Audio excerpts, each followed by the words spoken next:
Bet, boleh nanya nggak? Nanya apaan? Kenapa sih lu suka malakin orang? Ya iseng aja, no. Kirain lu nggak dikasih uang jajan.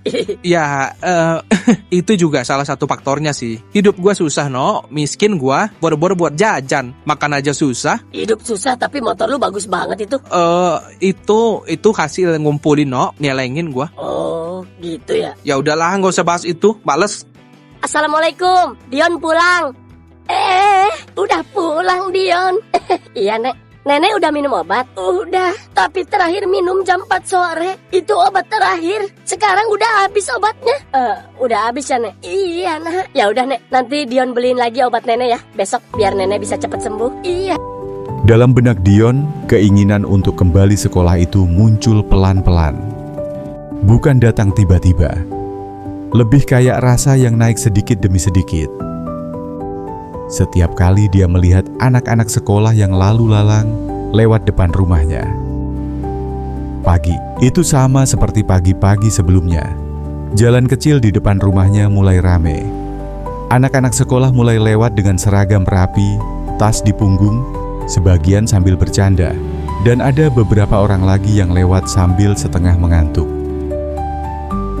Dion melihat depan rumahnya, tidak ikut nimbrung, tidak ikut menyapa. Dia hanya melihat dari kejauhan. Awalnya biasa aja, tapi makin lama dadanya terasa aneh. Bukan iri, bukan juga merasa dengki, tapi dia merasa lebih ke merasa sedih. Andai gue masih di situ, pikirnya. Andai gue masih duduk di bangku kelas. Dia ingat masa-masa itu. Bangun pagi buru-buru, takut telat, ngomel soal PR, ngomel soal guru. Hal-hal kecil yang dulu terasa berat, sekarang malah kerasa jauh. Dion baru sadar, sekolah itu bukan cuma soal pelajaran, tapi soal arah, soal punya tempat buat tumbuh, soal punya alasan buat bangun pagi. Dia narik napas panjang. Hidupnya sekarang muter di situ-situ aja. Ngamen, berangkat lalu pulang, ngitung uang receh, lalu ngulang lagi. Bukan berarti dia malas, dia kerja, dia juga usaha. Tapi di dalam hati kecilnya, Dion tahu kalau hidupnya begini terus dia bakal kejebak. Keinginan buat berubah itu selalu ada dalam hatinya. Tapi dia merasa jalannya sempit, bahkan terlalu sempit. Dan setiap hari, jalur itu terasa makin menyempit. Orang-orang di sekitar mungkin melihat Dion hanya sebagai anak jalanan atau calon anak geng. Bukan karena dia bandel, tapi karena lingkungan jarang ngasih pilihan lain. Sementara itu, penjaga kebun baru satu-satunya sudah mulai masuk kerja. Dan ya, siapa lagi kalau bukan Peot? Peot menyiram tanaman dengan seragam hijaunya. Kalau dilihat sekilas, dia hampir nyatu sama kebunnya, guys. Kerjanya pelan, tapi rapi, tanpa banyak suara. Orang sering ketawa soal seragamnya, dibilang mirip daun lah. Tapi Peot nggak peduli.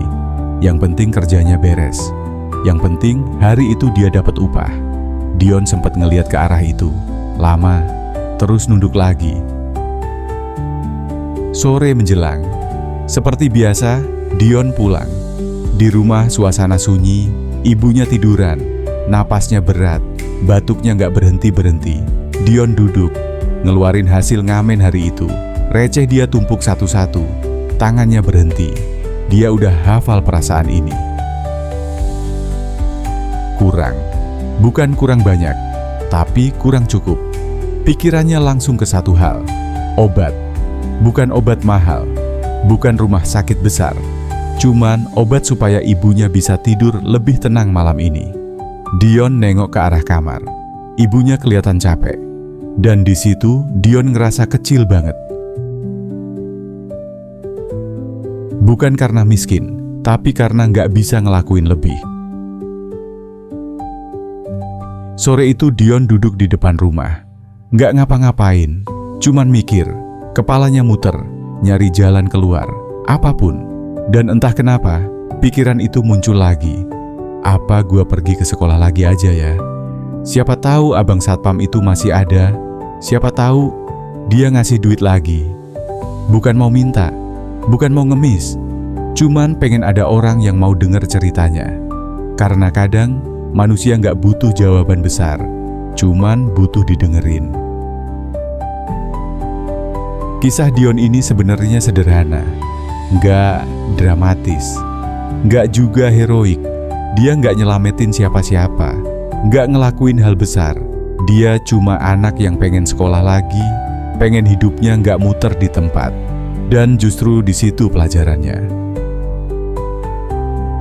Di luar sana banyak Dion-Dion lain yang pengen belajar, yang pengen berubah, tapi kehalang keadaan. Sementara kita masih bisa duduk di kelas, masih bisa ngeluh soal tugas, masih bisa kesel sama guru.